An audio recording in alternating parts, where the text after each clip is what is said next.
Alors, bonjour à tous. C'est 19h, on peut déjà commencer. Après, peut-être que les autres arriveront.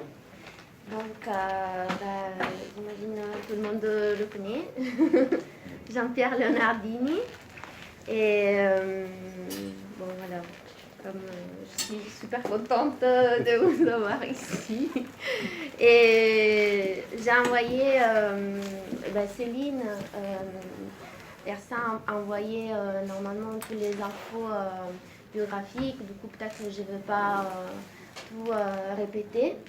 Et bon, chef de service du quotidien à l'humanité, auteur de nombreux essais. Donc du coup là, j'ai apporté qu'il crève les critiques, peut-être, voilà, qui est paru en 2019 et que je peux donc faire passer. Si vous, bon, peut-être que vous l'avez déjà lu, mais si vous voulez, je peux le faire passer. Après, Jean-Pierre m'a porté la réédition de Profil perdu d'Antoine Vitesse. Et voilà, je ne l'ai pas encore lu parce que juste, c'est une réédition, mais c'est vrai que le premier, je ne l'avais pas encore lu. Mais voilà, je vais vous le faire, on va le découvrir ensemble en fait. Et après, j'ai porté donc l'humanité de hier et un autre numéro auquel je tiens puisque Jean-Pierre Leonardini a consacré un article à un critique qui est venu justement ici, Jean-Pierre Hans. Du coup, il y a l'article de Jean-Pierre Leonardini sur un hommage aux 20 ans de la revue Friction. Donc voilà. Je vous dis bonsoir à mon tour. Bonsoir. Eh bien, je m'en remets à Christine pour savoir comment ça va se passer, comment nous pouvons échanger. Ok, du coup. Moi, je n'ai rien prévu de préalable, mais on peut très bien parler de la pratique de ce métier de critique de théâtre, ou même d'autres choses. Enfin. Ce que je veux dire en exergue de cette rencontre, c'est que je tiens que la critique, qu'elle soit littéraire, cinématographique, théâtrale ou artistique, est un genre littéraire. C'est... Bonjour monsieur. Ouais, c'est terrible parce que je connais depuis quelques mois et il va me juger. Oui, c'est pour ça, oui.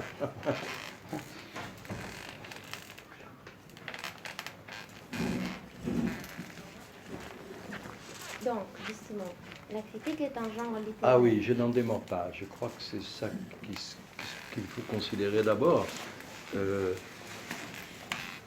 Surtout la critique dans la presse telle que je l'ai connue et pratiquée. Aujourd'hui, les choses sont sensiblement différentes puisque la presse écrite sur papier, me semble-t-il, est condamnée à plus ou moins longue échéance à disparaître à cause de problèmes de préservation de la nature, parce que le papier, ça vient des arbres, des pins, et que ça nécessite beaucoup d'abattage d'arbres.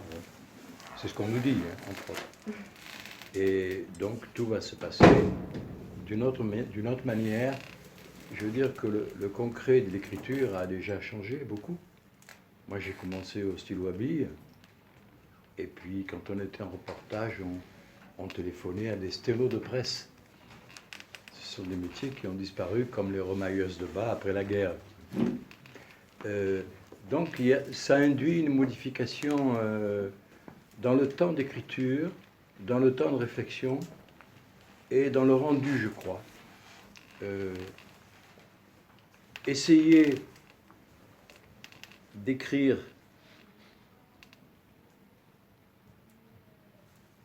de beaux textes sur Internet, sur l'ordinateur, ça m'a été difficile au début. Je ne dis pas que mes textes soient beaux, mais j'avais tellement l'habitude de la machine à écrire.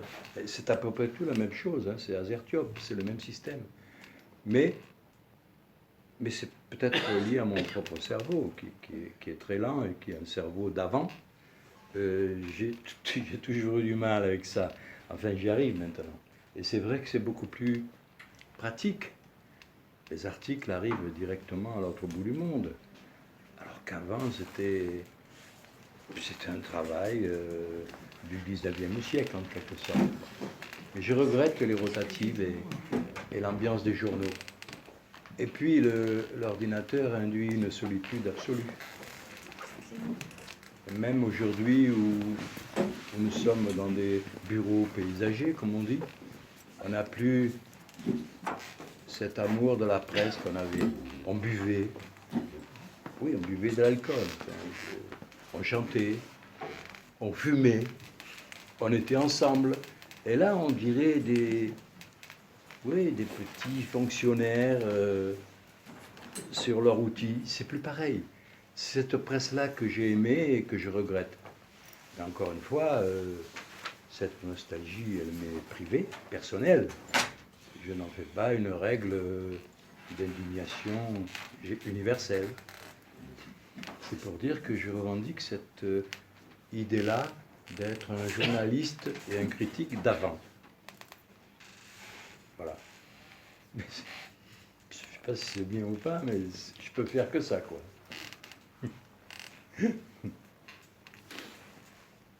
Eh oui, je ne vais pas faire un discours. Si vous ne m'aidez pas, je ne peux pas, là, parce que je vais vous raconter ma life, comme on dit. Non, mais quand même, vous dites que vous êtes un critique d'avant, mais vous continuez pourtant. Ah oui, ah non, je ne suis pas encore mort, je veux dire. Oui, non, mais je veux dire, en vous adaptant... Oui, mais le regard lui-même peut changer, enfin, on se modifie au fil d'une vie. Le plaisir est intact de se rendre au théâtre, et d'abord parce que cette profession a été une profession de luxe, même à l'humanité, où au début, quand j'ai commencé, on était payé, on avait un salaire d'ouvrier spécialisé. Comme un ouvrier de chez Renault, c'est une règle un peu spartiate comme ça, un peu sévère. Ça ne me déplaisait pas, puisque je n'ai jamais personnellement couru, j'ai jamais voulu devenir riche, quoi.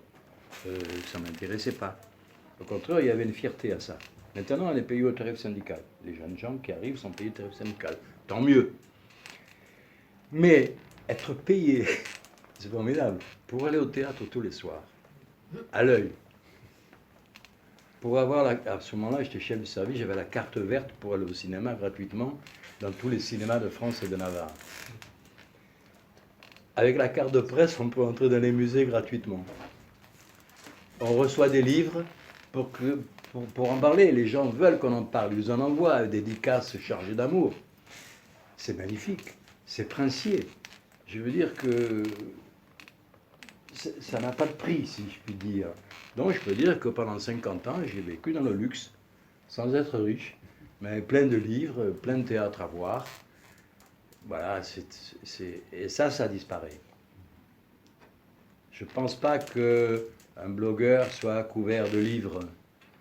Il a du mal. Si, son blog commence à être connu, il peut être appelé par les attachés de presse. Mais voilà, moi je vous dis, c'était un bonheur de nanti, quoi. Et communiste en plus. Donc la conscience pour soi et la vie princière. Que rêver de mieux? Franchement. C'est cynique? Non, je ne crois pas. Hein, tu vois ce que je veux dire quand même. Alors, évidemment,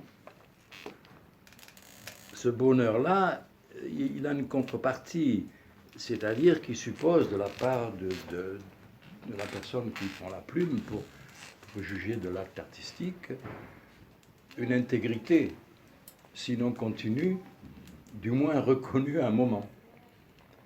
Parce que, je sais pas, si on est vraiment mauvais, il y a un jour ou l'autre, c'est plus possible, quoi. Les gens écrivent, vous insultent, protestent, se plaignent à la rédaction en chef. Non, et je crois que dans un journal, dans un organe de presse comme il en existait avant, comme il en existe encore, c'est le fil continu qui importe. C'est la durée. C'est cette connivence, cette complicité, parfois contradictoire et tirée à eux et à dia qu'il peut y avoir avec des lecteurs.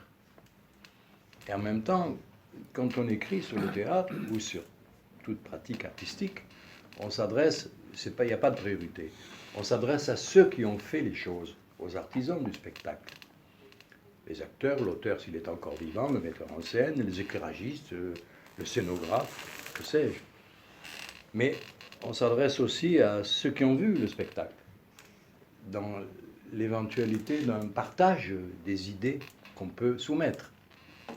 Et puis je crois aussi qu'on s'adresse à ceux qui ne verront pas le spectacle, qui ne vont pas au théâtre, et qui peuvent lire le texte par inadvertance ou désœuvrement. Pourquoi pas? C'est dans l'espace public un journal. Moi, je dis toujours que le rêve de ma vie, ça aurait été que une ménagère épluchant ses pommes de terre dans la page où il y a mon article, tombe son couteau et soit fasciné par ce que je viens d'écrire, et téléphone au théâtre pour y aller. C'est un fantasme. Mais je pense qu'il est bénéfique. Enfin, il faut penser à ça. Se dire qu'après tout, ce qu'on écrit n'est pas en vain. Si, pour peu qu'on y mette de soi, et la question de la sincérité intervient, mais c'est surtout la question de la culture, de la pratique des choses, de la lecture assidue de tout. Un critique qui ne lit pas n'est pas un critique. Même s'il s'agit de théâtre ou d'art, il faut toujours lire. Et moi, je suis, en plus, quand je vous dis que la critique est un genre littéraire, c'est parce que je suis davantage nourri de fiction et de poésie. Et on ne peut pas écrire de la poésie dans une critique. Mais enfin, il est bien qu'il y ait une teneur, une dignité d'écrire qui soit nourrie par tout ce qu'on a lu antérieurement. Je crois que le secret d'écrire, c'est de lire d'abord, pour tout écrivain, hein, qu'on soit Proust ou journaliste qui fait les chiens écrasés. Oui, le secret de l'écrit, même dans un journal, c'est quand même le livre, les livres des autres, il me semble. Oui, c'est vrai. Après, je me demandais aussi, puisque vous dites, par exemple, quand vous disiez la critique en genre littéraire, Oui. moi, ce que je me demandais, est-ce qu'il y aurait des critiques, justement, en auteur, qu'on pourrait relire dans ce sens-là, du coup, par exemple, des critiques, en fait, auteurs, du coup, qui Oui. exercent la critique comme un genre littéraire, de quel on pourrait s'inspirer. Oui, mais là, ils n'ont pas publié. Voilà ce qui se passe.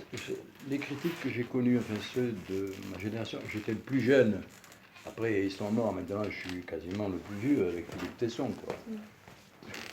C'est bizarre parce que on se pense jeune toute sa vie. C'est affreux. Mais bon, il faut faire avec. Je dis ça aux jeunes, des fois, qui me parlent, qui me regardent comme à l'ancien. J'ai dit, putain, mais j'ai eu 18 ans, moi aussi. Puis même un jour, j'étais pas né, tu m'emmerdes. C'est amical, hein. Non, mais c'est vrai. Cette conscience du temps, on ne l'a pas en vieillissant, quoi. Bon, pardon, je fais beaucoup de digressions. La question, Christine a dit. C'était est-ce qu'il y a des critiques écrivains Tous les critiques que j'ai connus, enfin, ceux que j'ai fréquentés quand j'étais donc jeune homme et qu'ils étaient déjà des gens de maturité et connus. Je parle de Bertrand Poire-Delpech au Monde. Poire-Delpech a écrit des romans. Il était romancier de surcroît. Il a commencé par être chroniqueur judiciaire au Monde. Il a écrit des romans. C'était un critique de classe, on peut dire. C'était vraiment. Puis il écrivait justement comme un écrivain. Enfin, c'était très beau. Mais il a publié quelques textes de lui et des réflexions sur le métier dans un livre qui a un très beau titre qui s'appelle « Au soir le soir ». Mathieu Gallet a tenu un journal, mais il n'a pas publié ses critiques. Mathieu Gallet, c'était l'Express. Non, il n'y a pas eu... Cournot, magnifique critique et homme par ailleurs magnifique. il n'a pas publié de choses, il n'a pas publié ses critiques. Il a écrit, il a fait un film, très beau d'ailleurs, mais cette trace-là, elle est... Je comprends ça en plus, parce que c'est au jour le jour. C'est dans un journal. L'urgence d'écrire au fur et à mesure de l'actualité théâtrale, ça n'est pas le même temps que le temps du roman et du livre à publier. C'est autre chose.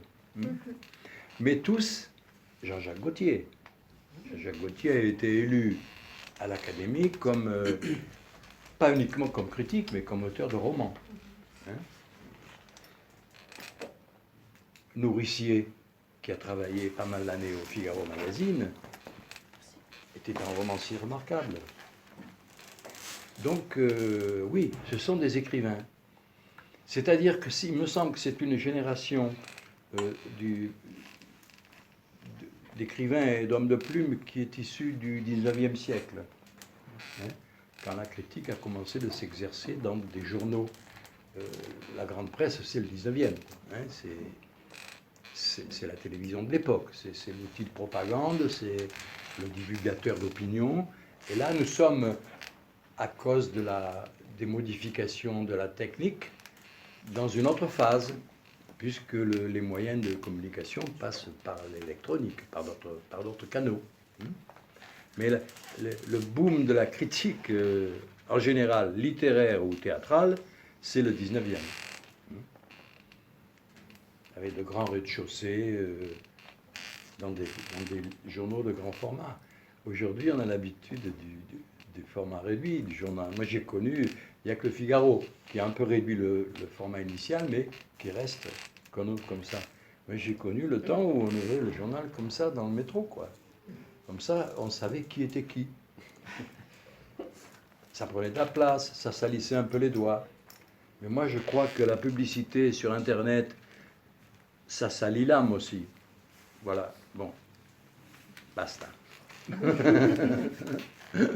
Vous avez parlé de juger l'acte artistique de J'ai pas employé le mot J'en ai juger. peut-être tout à l'heure, mais bon, juger l'acte Apprécier. artistique. À un moment, j'en ai entendu juger. Ah, vous avez entendu ça? Juger? Ah bah alors Ça c'est moi, m'étonnerait. vous savez ce que c'est des fois. Non, oui, non, vous avez raison. Mais on est, finalement, si, ça serait hypocrite de dire qu'on ne juge pas. Finalement, on porte un jugement. Hein, on essaie d'amener une réflexion. On peut être très vache, c'est facile. En général, on fait ça au début quand on veut se frayer sa place dans un petit monde où on est 5 ou 6 ou 10 à écrire là-dessus. Je ne parle jamais de la critique universitaire, là, je parle toujours de la critique de journal. Hein. Mais c'est un peu bas, c'est pas bien. Même si on a quelque chose à dire, je trouve qu'on a intérêt à nuancer sur l'éventail comme ça. Être brutal, ça ne sert à rien, ça fait du mal. Et puis c'est bête, puis ça n'apprend rien, ni au lecteur, ni à celui à qui on s'adresse, ni même peut-être à soi-même. Mais de fait, on porte un jugement. Tout au moins, on a une opinion. Ouais. Et comment il est ce jugement? Parce que on va un soir au théâtre. Oui, C'est ce soir. Demain soir, ça ne sera pas pareil. certes. Et Mais donc, quand on juge, est-ce qu'on juge une singularité ou est-ce qu'on juge quelque chose d'universel? Je peux juger une chaise, là. Je dis, elle est bien, elle n'est pas bien et tout. J'ai l'idée de la chaise dans ma tête, et là, je peux la juger. Mais si c'était vraiment une singularité, est-ce que c'est pareil? Vous voyez, est-ce que c'est simplement de la raison? Ou est-ce qu'il y a, je ne sais pas comment dire, une espèce de suspens où c'est pas moi qui vais mettre la main sur le truc, c'est la chose singulière qui vient en quelque sorte vous voyez ça?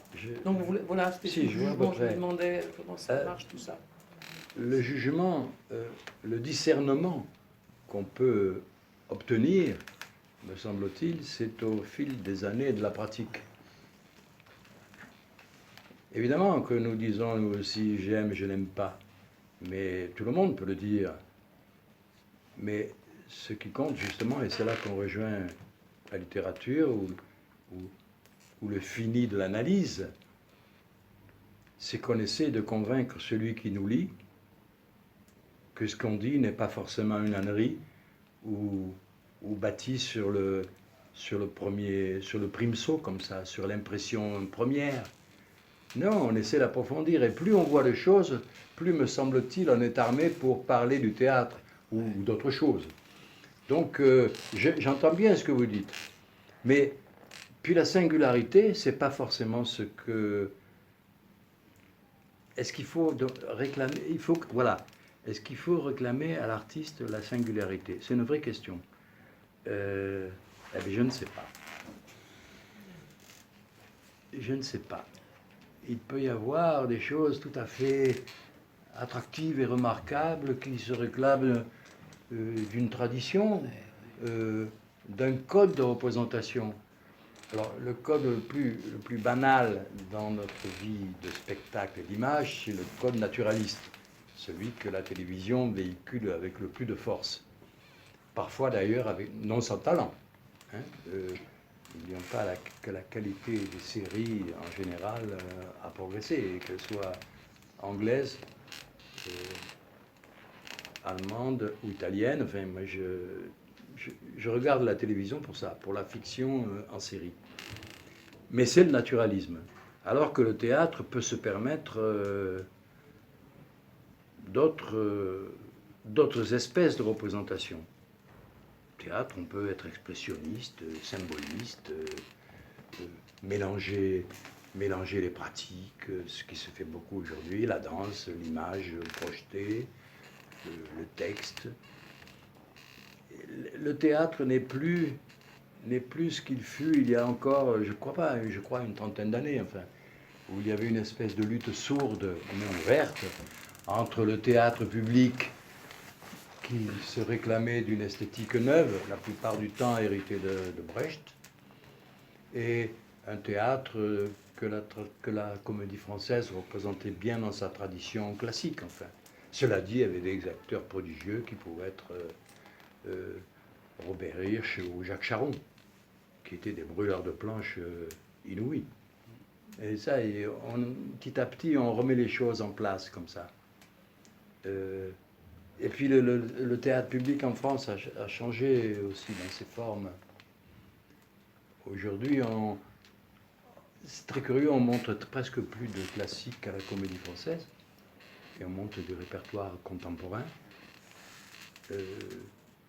On voit de moins en moins de spectacles classiques, alors que quand j'ai commencé, les hommes de théâtre tels Jean-Pierre Vincent, Patrick Chéreau, Planchon, ceux qui, dans les années 70-80, rayonnaient avec force, enfin, ceux qui ont reconstitué le théâtre public français, après la période de décentralisation, la première, celle d'après la guerre, qui était tout à fait intéressante d'ailleurs, mais beaucoup plus timide dans le côté spectaculaire des choses, tous ont monté des classiques. Tous. Vitesse, n'en parlons pas, Chéreau, ils ont tous commencé par des classiques. Et de qualité. Il semblerait qu'ils aient pris ça, qu'ils aient pris ce privilège à la comédie française. C'est très étrange. Voilà. Bon, je gère un peu là, hein, mais sollicitez-moi, ou voilà, vous l'avez fait, je vous remercie. Mais parce que là, je moi vous dis. j'ai justement une question, je ne sais pas si ça permet de rebondir. Moi, il y avait un passage dans votre livre qui m'a beaucoup intéressée, puisque même ici dans la discussion, on évoquait la question de quel droit le critique peut porter une appréciation. C'est une question qui revient tout le temps et qui finalement évoque un peu aussi le problème de la déontologie. Est-ce qu'il faudrait qu'on réfléchisse sur ça? Je trouvais qu'il y avait un passage où vous disiez clair et net, en fait. Je l'ai trouvé vraiment très clair. Le travail de la critique consiste à piquer la curiosité de ceux qui n'ont pas les clés, à tempérer les louanges excessives, à tirer de l'ombre des mérites moins opportuns, à démasquer les impostures petites et grandes. Alors, Oui, je crois, oui. et c'est un thème qui est revenu aussi lors de la rencontre de Jean Pirenne, avec Jean Pirenne, lorsqu'on lui demandait, mais quand est-ce que vous vous sentez en droit de porter un jugement très négatif? Il disait, quand j'ai l'impression qu'il y a de la mauvaise conscience. Il a dit aussi à Lyon. Oui, voilà. je me rappelle. Et du coup, en fait, ce passage sur la déontologie, vous en parlez dans le livre au sujet d'Avignon, 2005. Ah oui, 2003, Yann Fabre. Oui, d'accord. Oui, Ah, avec d'accord, cette oui, question oui. de la querelle justement entre ancien Oui, et bon, moderne. Oui, mais là, c'est... Oui, bon. Oui, on peut parler de ça, bien sûr. Mais je dois dire avant tout, je tiens compte de ce que vous dites, Christina. C'est très curieux que on se penche avec beaucoup d'attention sur le droit que peuvent avoir une dizaine ou une quinzaine d'individus dans la presse écrite nationale ou même régionale d'avoir un point de vue sur l'acte théâtral. Alors que autour de nous, tout le monde a un avis sur tout et surtout en politique et déverse quotidiennement ce que je peux estimer pour la plupart un tombereau de conneries. C'est terrible que ce vieux réflexe, presque du XVIIIe siècle ou du XIXe siècle, fait que sur le critique dramatique que se porte la plus grande suspicion. De quel droit? Oui. Et souvent de la part de gens qui ne vont pas au théâtre. C'est ça qui est bien. Je pense que c'est une espèce de paradis perdu ou qui n'existe pas pour eux qui disent ça, tu vois, parce que souvent des amis, même à moi, qui critiquent dramatique, mais comment tu fais? Pourquoi? Écoute, c'est mon métier, ça n'est un, il existe, regarde, lis, va au théâtre, et on en parlera après. Voilà. Aujourd'hui, avec la plupart des blogs, sauf ceux tenus par des gens qui connaissent le métier, qui sont soit anciens journalistes, bon, je ne parle pas du blog de Thibaudat, soit profs, qui ont les clés justement. Mais ceux qui s'improvisent critiques, c'est à eux qu'il faut demander. Leur dire, putain, tu es ignorant, tu n'écris pas le français, de quel droit? Voilà, je m'énerve un peu, mais c'est bête, hein, je plaisante. Écoute, ce droit, on le donne. On l'a. On n'a pas assez critique dans la société, je trouve. Il me semble. Tout le monde devrait être critique. Après tout, c'est ça l'appendice de la démocratie. Me semble-t-il, pardon. Mais sur le théâtre, c'est mineur, évidemment. C'est dans l'entre-soi, c'est... Puis on n'est pas obligé de suivre ce qu'on dit. Hein. Voilà. Pardon, madame, excusez-moi. Je vous ai coupé. Je voulais savoir votre position par rapport à le rapport entre la critique dramatique et la position politique du critique. Est-ce que vous pensez, par exemple, on dit telle critique à cause du support qui est de gauche, c'est un critique de gauche, l'autre est de droite, lui, n'importe quel spectacle de Brecht, il va le... J'entends bien. Oui, allez-y. Oui, ça joue peut-être au début, mais non. Non, je crois pas. Non, enfin pour ma part, alors je réponds à ma place, si je puis dire. Non, dans le jugement esthétique ou même idéologique qu'on peut porter sur... ça intervient bien sûr là où on se situe. Je ne pourrais pas être critique dramatique à valeurs actuelles, c'est indiscutable. Non mais c'est vrai, je dis ça sans cruauté, c'est comme ça. Hein. Je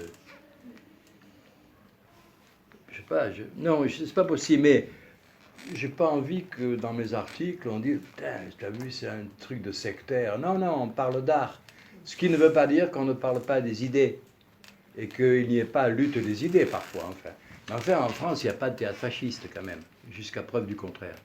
Mais on peut être amené, par exemple, moi je déteste le travail de Yann Fabre, et là-dessus je suis assez violent, enfin, je suis prêt à vraiment ferrailler avec ça, quoi. Parce que je pense que c'est vraiment un imposteur, enfin, voilà. Et là, c'est un problème d'idéologie. L'idéologie, c'est quoi? L'ensemble des représentations conscientes, inconscientes, que les hommes se forment de leurs conditions. Ah, tu sais. Alors là, voilà, là, du coup, non, mais voilà, il y a des moments où il faut montrer les dents, quoi. Mais c'est rarissime. Parce qu'en général, c'est inconscient. Voilà. Donc il appartient aux critiques d'être un peu psychanalyste des fois. S'il est bon, s'il est fin, de démasquer l'inconscient de l'artiste. Il faut y aller mollo parce que ça les rend fous. Et à juste titre d'ailleurs. Non mais c'est vrai. Ça vous paraît présomptueux? Barcode, tu voulais dire? Non, non. Non. Non, non, mais je pense que c'est un constat, un constat tout à fait objectif, même si probablement il fut un temps où le support dans lequel on écrivait Bien était sûr. engageant. Bien sûr. Je pense que encore dans les années 50, quoique il y avait Non, non, bien sûr, je des- suis d'accord. des personnalités qui Je suis d'accord. étaient capables d'être très indépendants, Je suis d'accord. écrire dans le Figaro et écrire dans le Nouvel Observateur, ou Même dans l'humanité, arrête. dans l'Humanité à plus forte Je me raison. rappelle un exemple qu'on m'avait raconté mon vieux camarade qui travaillait à la rubrique des sports, qui est mort depuis longtemps, Abel Michia, qui est un type formidable, ami de Blondin, parce qu'il se noircissait tous les jours sur le Tour de France. Il m'a dit un jour, on a fait un truc terrible. C'était l'époque où au parti, on était contre Tito. Parce que les soviétiques étaient contre Tito, bien sûr. Et un jour, il y a l'équipe de Belgrade qui est venue jouer à Paris. Et dans le compte-rendu, on n'a jamais dit qu'ils venaient de Yougoslavie, on mettait les visiteurs. Voilà. Ça, bon, on ne le ferait plus, quoi. C'est fini. Non. Aujourd'hui, tout est plus, comment dire, tout est plus souple. Ce type de choses-là n'existe plus. Par bonheur. Parce que, et puis, de toute manière, l'Union soviétique est tombée, alors il n'y a aucune raison qu'on la soutienne. On peut dire ça comme ça, non? Oui, c'est vrai. Et quand on est lecteur ou spectateur de théâtre, est-ce qu'on ne choisit pas son journal aussi en fonction du nom du critique? Enfin, moi, il y a des journaux vers lesquels je n'irai pas parce que je sais que je n'ai pas le même point de vue. Le critique peut servir aussi de repère pour le spectateur. Moi, je lis les confrères, tous, par acquis de conscience. Puis on apprend toujours, hein, même en lisant les autres. On n'est pas le roi du monde. Et il y a des fois des choses qui étaient vues par d'autres. Je me dis, tiens, ça, je ne l'ai pas vu. Mais moi, c'était, comment dire, c'était spontané. Mon père est un ouvrier communiste marseillais. J'étais de naissance, quoi. Voilà, donc j'ai commencé à la Marseillaise à Marseille. Mais après, je suis venu naturellement à l'humanité. C'est là que j'ai fait mes classes. Donc, oui, c'est un choix peut-être pas tout à fait objectif. Il m'a été dicté, mais il m'a été dicté par la famille, par... Voilà, j'ai rien à dire là-dessus, quoi. J'ai pas eu à changer, à me battre avec mes parents parce que j'étais pas d'accord avec eux, à les quitter. Non, non, ils m'aimaient, c'était bien, quoi. Et puis on était entre cocos, et donc voilà, quoi. Il n'y a pas eu de mystère, quoi. Vous n'avez jamais eu de pression de votre journal sur les contenus de vos critiques? Non, si, Est-ce que il y a tout eu est passé? il y a eu deux, trois trucs, oui, quand même, mais en fait, je suis assez malin, d'ailleurs, pour passer entre les gouttes. Je veux dire, je ne vais pas m'exposer bêtement. Mais oui, à deux, trois reprises, mais c'était inhérent à ce qu'on disait avant. Comment étaient les mentalités dans ce parti, même dans ce journal. Ça a bien disparu, tout ça. Oui, oui. Puis j'ai eu la chance pendant des années, il y avait un directeur du journal qui était un homme politique conséquent, qui s'appelait Roland Leroy, et qui m'a protégé, quoi, qui m'a permis d'être chef du service. C'est lui qui m'a nommé d'ailleurs, et qui m'a laissé toute carte blanche pour tout ce qui était culture pendant une trentaine d'années. Donc j'ai eu de la chance. C'est un homme très fin, très intelligent. C'est un politique aussi, hein, mais il disait que j'étais un droitier de talent. Formidable, c'est un compliment. Hein. Ce qui m'importait, c'était le talent. Le droitier, ça ne veut rien dire. Un jour, on est gauchiste, le lendemain, on est droitier. Mais c'était ces catégories de pensée qui régnaient à l'époque, enfin, qui nécessitent aujourd'hui d'être un peu plus affûtés dans le monde extrêmement confus, divers et variés, comme on dit à la télévision, dans lequel nous vivons. Surtout que chez Marx, Pardon? surtout que chez Marx, dans la théorie de Marx, Oui. l'art fait partie de la superstructure. Oui, ben, ça C'est-à-dire que toute production artistique est déterminée par une posture dans le réel. Ce qui veut dire que c'est vrai que ça devait être difficile pour vous. Ça veut dire qu'à ce moment-là, Non, si mais je suis ça, je ne vraiment vais pas le marxiste... dire dans le journal, vous voyez. D'accord, oui, oui. Je parle de spectacle. Oui, mais ça veut dire Alors, que dans de le temps en temps, spectacle... je rappelle que c'est dans la superstructure. Oui, Et mais qu'évidemment, ça dépend de la structure et de l'économie. Mais si je leur dis ça tous les jours, ils vont me tuer, ils vont me dire, ça va, on le sait, tu nous emmerdes. Non, mais vous avez raison. Vous avez Mais ça veut raison. dire que vous, quand vous voyez, quand un marxiste voit une œuvre d'art, il la traverse, il ne s'occupe pas de la gesticulation, il la traverse pour chercher le fondement de la posture sociale, économique et tout. Alors comment vous vous démerdouillez Ah oui. avec tout ça? Vous croyez ça? Je sais pas, chez Non, Marx. non, ben, je fais pas ça. Ah ben bien sûr, je sais Si bien un que jour non, un ben, de mes je sais papiers vous bien. tombe sous les yeux, vous verrez que c'est Mais pas je ça. sais bien que Mais vous je ne vous faites force non. pas à les lire. Hein. Comme vous faites, c'est bien, chacun est libre. Non, mais vraiment. Mais chez vous, je sais bien, pas Voilà. vous, mais je... Non, mais non, personne ne fait ça aujourd'hui. Celui qui fait ça, je suis à la retraite, je suis plus chef du service, mais le petit qui me ferait ça, je le renverrai à l'école et je dirais, tu me jettes ça. Non, non, on n'est pas... Non, non. Non, vraiment.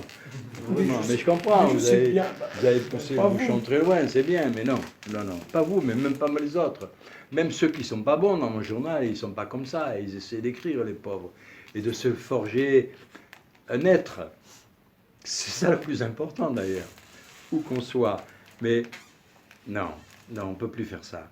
Mais même dans les époques les plus tordues, je ne crois pas que mes camarades aient pu faire ça, aient pu aller d'emblée comme ça. Oh non, ça serait pas bien, quoi. Vous qui avez lu depuis des années un maximum de critiques, est-ce qu'il y a une évolution, vous avez constaté une évolution du contenu de la critique, de la façon d'écrire? Oui, ce dont je parlais tout à l'heure, ce que j'ai fréquenté étant jeune et qui étaient déjà des hommes plus mûrs que moi, je parle à Gilles Sandier aussi. C'est des gens de grande qualité, c'était des gens qui étaient nourris de livres, Donc des gens de savoir. des gens de savoir, des littéraires, des gens... Gautier, pareil, hein. J'aimais beaucoup Jean-Jacques Gautier, qui pourtant a été jugé l'homme de critique réactionnaire. On avait des rapports, j'avais des rapports presque filiaux avec lui, plutôt paternels avec moi. C'est un homme que j'aimais beaucoup, tout en sachant qu'il était le journaliste du Figaro, qui défendait le point de vue du Figaro, qu'il choisissait toujours le divertissement. Il disait Brecht, c'est un Allemand, donc c'est lourd. C'est terrible. Non, mais c'est terrible. Mais en même temps, c'est un homme courtois. Voilà, ça c'est un bourgeois courtois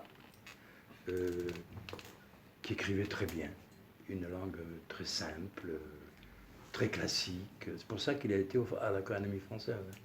Et vous n'en trouvez pas aujourd'hui? Pardon? Vous n'en trouvez pas aujourd'hui des hommes ou des femmes en capacité de... Écoutez, je connais pas tout le monde. Sûrement qu'il y en a. Je ne veux pas jouer le dernier phénix qui s'intéresse à la syntaxe ou au français. Je ne vais pas faire ça. Il y a sûrement des gens qui écrivent très bien. Bon. Mais moi, je vous dis, je suis obsédé par le journal écrit, par la presse écrite papier. Cette moribonde. Après, il faudra l'explorer dans les recoins. Il y a plein de gens qui écrivent et qui ont sûrement du talent ou des choses à dire. C'est indiscutable. Moi, je passe toujours par ce vecteur, par cet outil-là qui m'a nourri et qui est le mien. Et je sais qu'aujourd'hui, il y a d'autres façons d'écrire. Il faut passer par autre chose dans le matériel de l'écriture. Et quand la presse papier aura disparu, on va bien être obligé, pour s'exprimer, de passer tous par le numérique ou l'électronique, indiscutablement. Moi-même, je vois mes papiers maintenant par Internet. Mais le numérique n'empêche pas de savoir écrire. Parce que c'est Non, un outil. non, je sais, mais moi je vous dis, j'ai eu du mal parce que ça passait par la main. Enfin, c'est la même chose, consulter les moteurs d'information, ça évite d'aller au dictionnaire, mais un jour je tape, je veux avoir l'orthographe de Prince Mishkin dans l'idiot, je le trouve pas, il m'envoie sur Ariane Mishkin. Ça me rend fou, je dis mais arrête, toi, casse-toi machine. Je préférais consulter mon livre. Alors évidemment, on peut se donner un lumbago, mais on va directement au Robert, au Littré, Je suis né comme ça. Je ne veux pas empêcher les jeunes gens, ils font comme ils peuvent. Hein, et comme je veux pas, je ne suis pas grisé par ça. Et je ne parle pas des réseaux sociaux. Je préfère n'en rien dire. Mais bon, mais encore une fois, c'est pas la loi. Vous pouvez me haïr en me disant ce type est réactionnaire. Je crois que la technique est mise au point à ce niveau-là pour de mauvaises raisons. Et pas pour forcément des raisons de civilisation et d'harmonie civique et sociale. Je ne crois pas. Tout à l'heure, je suis à la poste, rue Tête-Bout. Je vais envoyer une lettre, je vais la peser. Il y a 6 hommes debout en noir. Je ne sais pas si vous avez vu les postes aujourd'hui. En tout cas, celle-là. Il y a 6 hommes en noir. Ils me disent, monsieur, c'est pourquoi? Alors je dis, je veux poster une lettre, je veux la peser. J'avais envie de le... Il me dit, oui, alors je vais. Puis je lui dis, il me faut 10 enveloppes pour envoyer mon bouquin à des copains. Il me dit, oui, je vais vous les chercher. Ils m'ont énervé. Et après, je sors, et il y a un jeune garçon, un jeune homme, tout à fait habillé en poste d'aujourd'hui, en costume, qui me dit, ah, je peux prendre votre lettre, je la mettrai dans la boîte. Le type, je dis, non, écoutez, ça va, j'ai des jambes, j'ai des mains, il y a une boîte dehors, je la mets. Tu vois, le pauvre garçon, il est preneur de lettres pour mettre dans la boîte. Il ne va pas rester longtemps, sauf s'il devient inspecteur. Voilà, et c'est ça. Donc je vois dans Internet et dans tout ça de la suppression de l'humain, c'est indiscutable. Cette poste, je l'aimais avant. Alors c'est vrai qu'il glandait un peu derrière les comptoirs.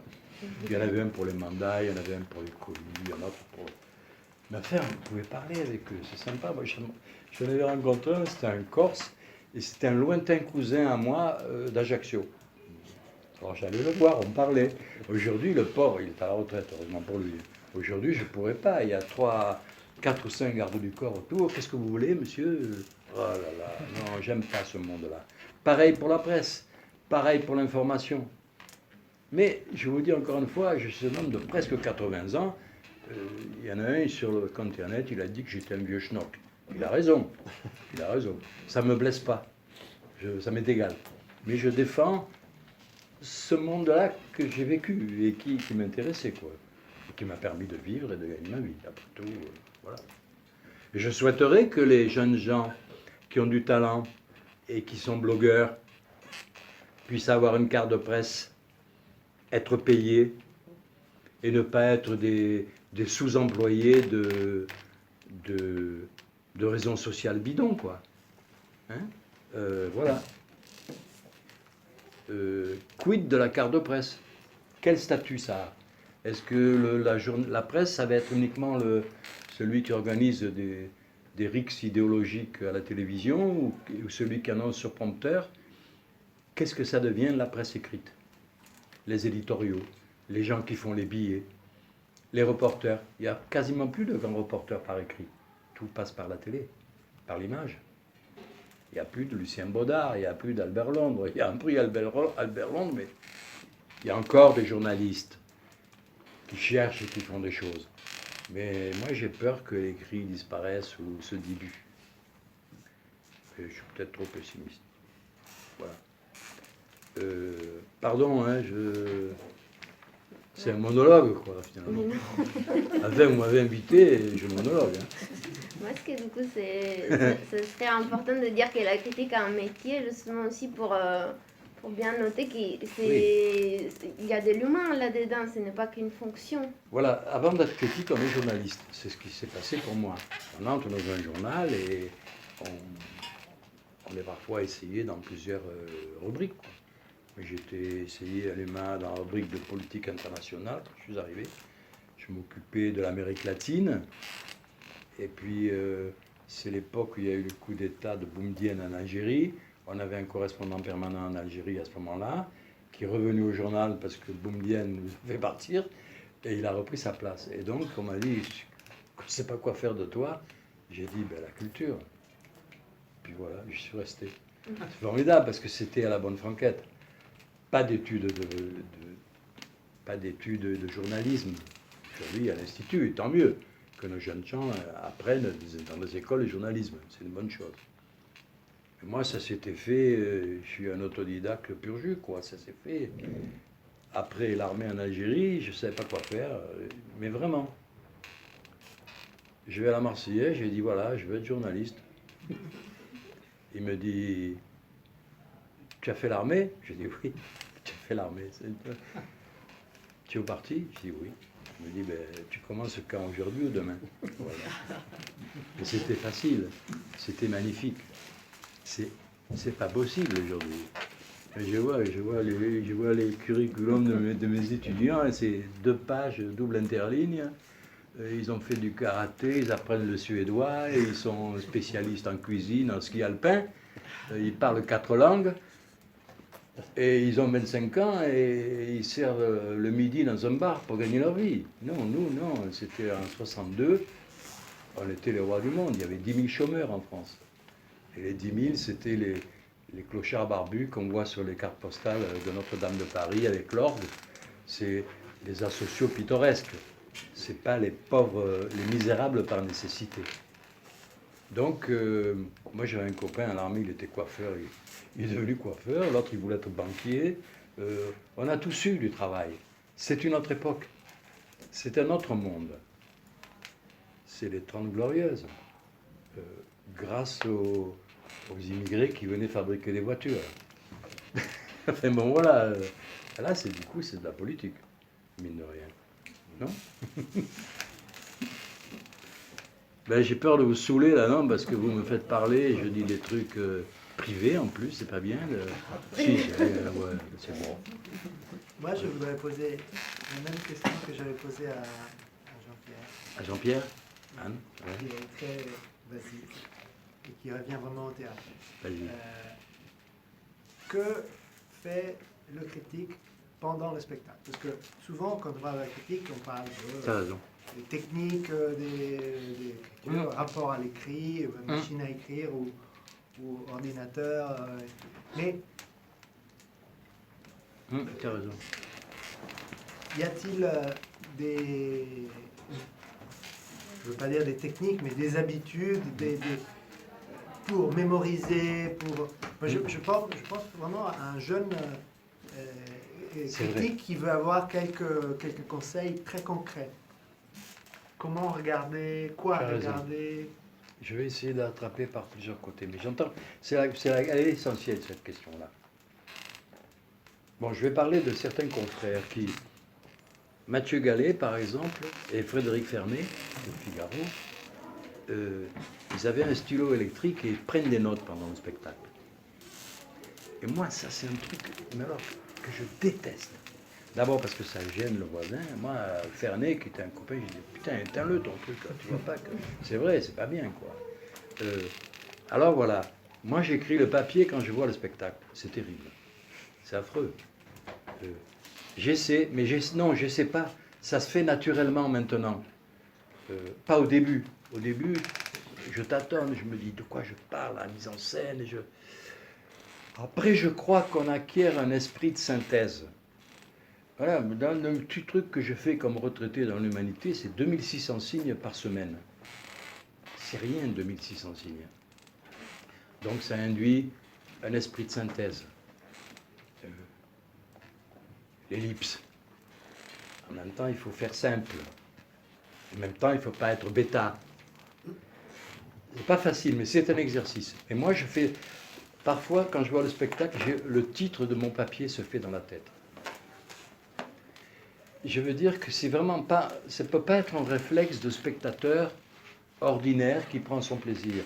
Je veux dire, je peux prendre mon plaisir, ou même tiquer, avoir du déplaisir, mais instantanément, ça se traduit dans l'écrit, ou dans les projets que j'aurai de l'écrire, et dans le souvenir que j'aurai des sensations acquises par le spectacle, comme tout spectateur.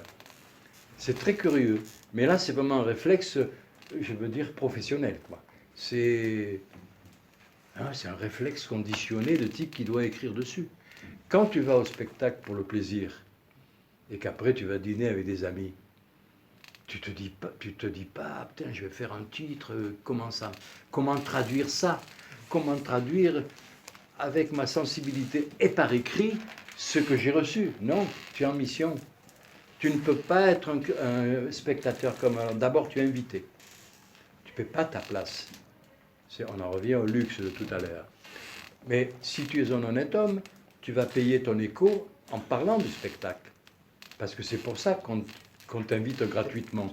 Tu as donc une petite mission civique à accomplir. C'est donnant-donnant. Tu ne paies pas ta place, tu es bien placé. On te dit bonsoir monsieur, mais après il faut rendre compte de ce que tu as vu. C'est un petit marché social. Et je te dis, là vraiment où j'en suis, chaque fois que je vois un spectacle maintenant, mais ça fait des années, je le regarde en l'écrivant, en parlant déjà par écrit. Et j'avoue que c'est un réflexe, c'est une déformation professionnelle presque. Mais ça n'enlève pas le plaisir. Quand je vois un spectacle de Castorf, qui est un metteur en scène extrêmement brillant, percutant, c'est un défi d'avoir à en parler après et de se dire mes confrères et mes consoeurs vont en parler aussi. Essayons d'être très bons, parce qu'il y a de l'émulation. Pas forcément de la concurrence, mais on est dans l'émulation. Et on doit toujours avoir envie d'être, sinon le meilleur, d'être bon, quoi. De toute manière, dès qu'on pratique, c'est comme un menuisier. Sa planche, il préfère qu'elle soit plus droite que celle de l'autre. Moi, c'est pareil. Mais vraiment, je t'assure, Marc, la question est bonne. Ça se fait en même temps. Ce qui fait que je peux parler du spectacle, traiter du spectacle que j'ai vu une semaine auparavant. Je n'ai pas besoin de mémoriser outre mesure ou d'avoir pris des notes. En plus, nous avons un luxe, c'est que nous avons une chose gratifiante en plus, nous avons les dossiers de presse. Nous avons des choses que les spectateurs ont souvent sous la forme de Bible, mais en réduit. Nous avons le détail. Nous avions la biographie des comédiens, du metteur en scène, de l'éclairagiste, de l'auteur, leur point de vue. Tout ça aide. Ce sont des outils qui nous aident. Et ça, les spectateurs ne l'ont pas. Supériorité encore, mais supériorité qui tient en métier. Je veux dire, moi je veux bien qu'on donne des dossiers de presse aux spectateurs, mais est-ce qu'il les lirait? Je ne sais pas. Pourquoi pas?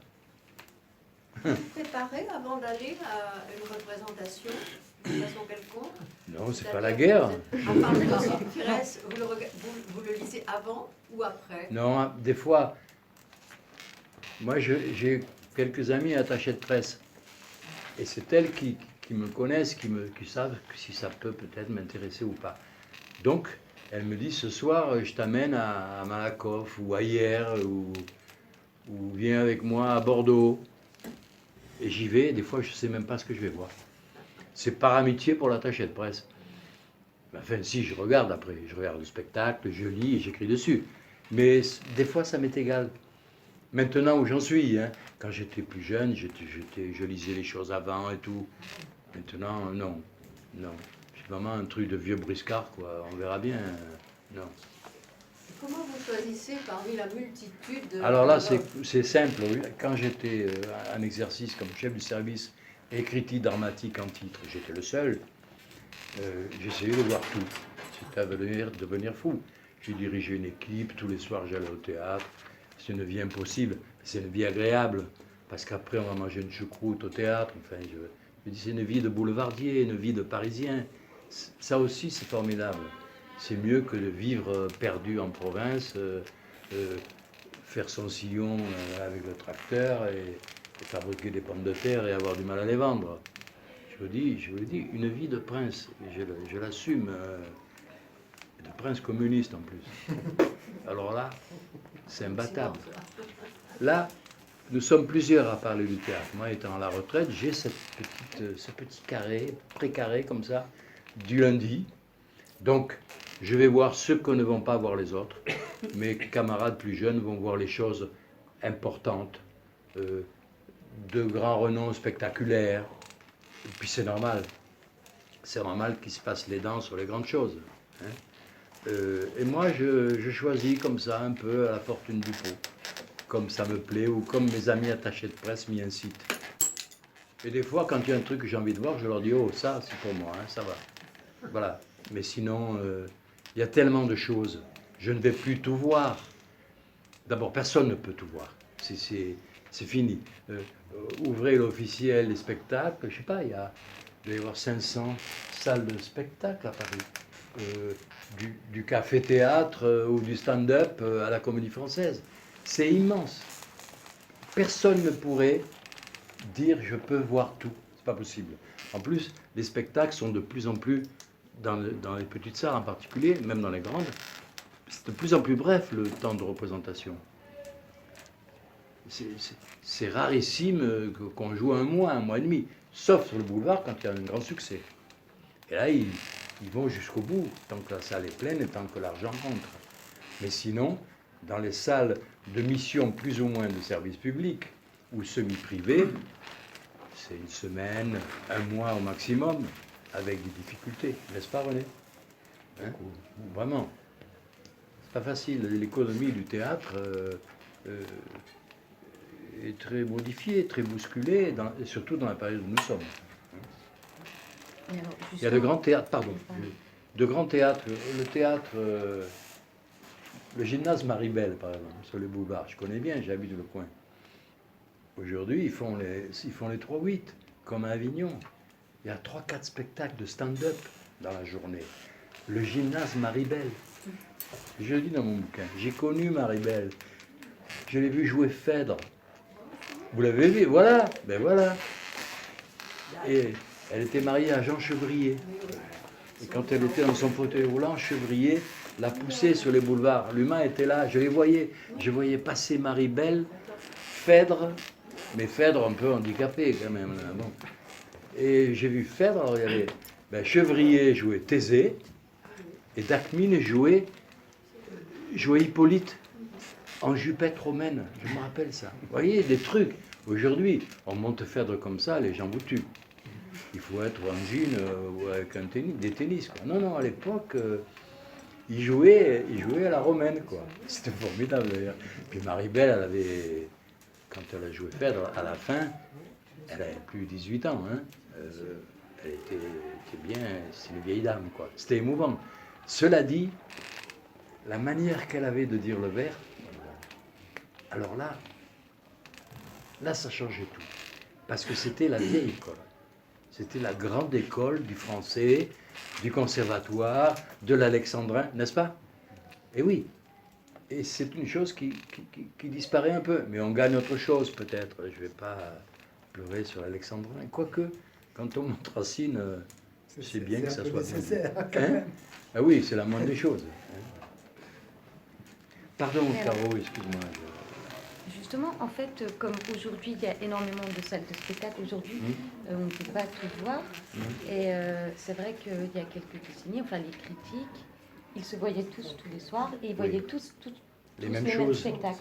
Alors, comment aussi cette modification-là, ça a modifié le travail et la critique et l'écriture? Ça a un peu bousculé ce que j'appelais le travail d'émulation, enfin, hein, ce rapport que nous avions, je dis, c'était cette espèce de rite un peu bourgeois du 19e siècle qui faisait qu'on était tous en randonnion comme un banc de poissons sur la même rangée, des fois, les critiques. Il y en a qui faisaient ça. Alors, il y en a qui nous dispatchaient un peu à droite, à gauche. Mais il y a les théâtres où ils nous mettaient en randonnion comme ça. Donc, forcément, on se connaissait, on se parlait. Je veux dire, il y avait Pasco, il y avait Sandier, avec Gauthier, c'est formidable, moi, ça me plaisait. Il me semblait que j'étais dans un roman du 19e siècle, dans les illusions perdues, quoi. Mais aujourd'hui, oui, en effet, et puis il y a des... Avant, c'était très curieux dans les journaux. Avant, dans l'Aurore, le Figaro, et même Le Monde, il y avait ce qu'on appelait les soiristes. Le soiriste, c'est un métier qui a disparu encore. C'est celui qui allait dans la première du spectacle et qui faisait une espèce de compte-rendu un peu mondain.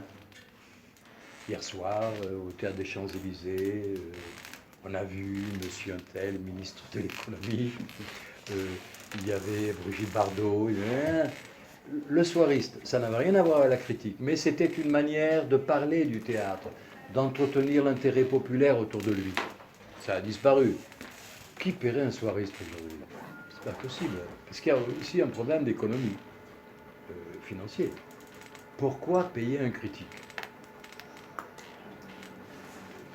Il y a des journaux où ils ont presque disparu, où la critique, c'est un jeune stagiaire qui a un contrat, un CDD, va au théâtre. Dans Libération, aujourd'hui, j'ai du mal à identifier les personnes qui traitent du théâtre de façon suivie. Moi, je crois que la critique, c'est un travail de suivi. J'ai connu Robert Canters, il était né à la fin du 19e siècle, et jusqu'à 80 ans, il tartinait, mais j'avais confiance en lui. Je savais qu'il avait vu 10 000 choses et qu'il pouvait en parler. Pareil pour Robert Kemp. Je m'adresse à des connaisseurs. Voilà, c'est ça, je me suis nourri de ça. Et donc, j'ai l'impression que payer un critique dramatique quand il y a des difficultés dans les journaux, c'est pas très intéressant. Regardez, même Le Monde a diminué. Brigitte Salino, Fabienne Darge est partie à Avignon. On parle de moins en moins de théâtre dans Le Monde. Où on parle des grandes choses, mais il n'y a pas de suivi sur ce qui se passe ailleurs. Et le théâtre, ce n'est pas que les grandes choses. Il y a des spectacles admirables devant 30 personnes dans des salles avec 4 mètres de plateau. Par bonheur, le talent ne fonctionne pas en regard de la notoriété ou des moyens. On peut avoir des surprises dans des salles très lointaines. Et c'est ça, le bonheur du truc, c'est ça en fait. Oui, je crois. Je crois que le talent demeure la denrée principale. Enfin, le talent, l'intelligence, l'ingéniosité, sachant d'abord que c'est un artisanat qui peut devenir un art. Enfin, et voilà, et que c'est mélangé comme ça le théâtre. C'est un artisanat et c'est un art. Mais les joies, on peut les avoir, c'est sûr, toujours. Et on en aura toujours. Quelle que soit la mode, quel que soit le statut économique. Peut-être qu'un jour on retournera faire du théâtre dans les catacombes. C'est comme ça que Tadeusz Kantor a commencé d'ailleurs, dans les catacombes, pendant la guerre à Pologne. Non, c'est le chien dent, le théâtre. Ça ne peut pas mourir. Armand Gatti disait, le théâtre, je l'ai même vu dans un camp avec 3 rabbins qui parlaient. Donc, il ne faut pas être inquiet là-dessus. Ce qu'il faut, après, c'est l'aimer, c'est l'aimer, le caresser, écrire dessus, essayer de donner à partager ce qu'on a éprouvé au lecteur. Voilà encore un des critères qu'on peut exiger du critique. Et ça n'est pas la critique universitaire. La critique universitaire a des mérites immenses. Je m'en nourris en plus. Elle a le temps pour elle. L'objet d'étude, plusieurs pratiques de pensée. Le critique de théâtre dans un journal quotidien, même si aujourd'hui ça devient hebdomadaire, et ce n'est pas bon signe. Hein. Nous, dans l'UMA, le lundi, on parle de théâtre, on a 2-3 pages là-dessus. C'est pas normal. Avant, on parlait au soir le soir, comme disait Poirot Delpech. Et donc, tous les papiers paraissaient en même temps. Et c'était vachement bien pour les gens de théâtre. Bien ou des fois terrible, parce que si l'unanimité se faisait dans le retrait, c'était terrible. Ils perdaient du fric. Mais il y avait une espèce de petite communauté dans cet ordre-là, qui aujourd'hui n'existe plus. On est là encore dans l'émiettement, dans la division, dans la solitude accélérée des uns et des autres. C'est comme ça, on fait avec. On peut lutter, mais c'est comme ça. Nous sommes dans une société de l'éclatement et de la division. C'est indiscutable. D'ailleurs, les gens disent « je m'éclate », c'est un truc. Je ne pourrais jamais dire « je m'éclate ». Tu t'éclates, tu as des morceaux partout. Non, sois heureux. J'ai du plaisir, je jouis à l'extrême, mais je m'éclate. Non, tu t'éclates pas. T'éclates, je vais t'éclater, moi. Pardon.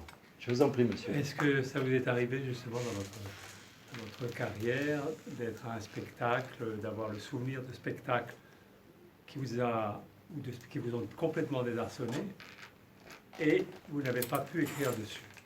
Ou bien des spectacles qui vous ont désarçonné, vous avez écrit certaines choses et le temps passant, vous vous dites non, c'est pas ça qu'il fallait faire, je me suis trompé. Non. Non. Non, je vous avoue, franchement, non. Désarçonné, non. Surpris, parfois bouleversé. Au point de ne pas pouvoir écrire, quoi. Non, ça non. De toute manière, on ne peut pas ne pas écrire. On compte sur vous.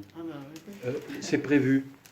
Ouais, tu as 3000 signes pour 5 heures. Donc, c'est ça. Voilà, c'est ça qu'il faut que nous n'oublions pas.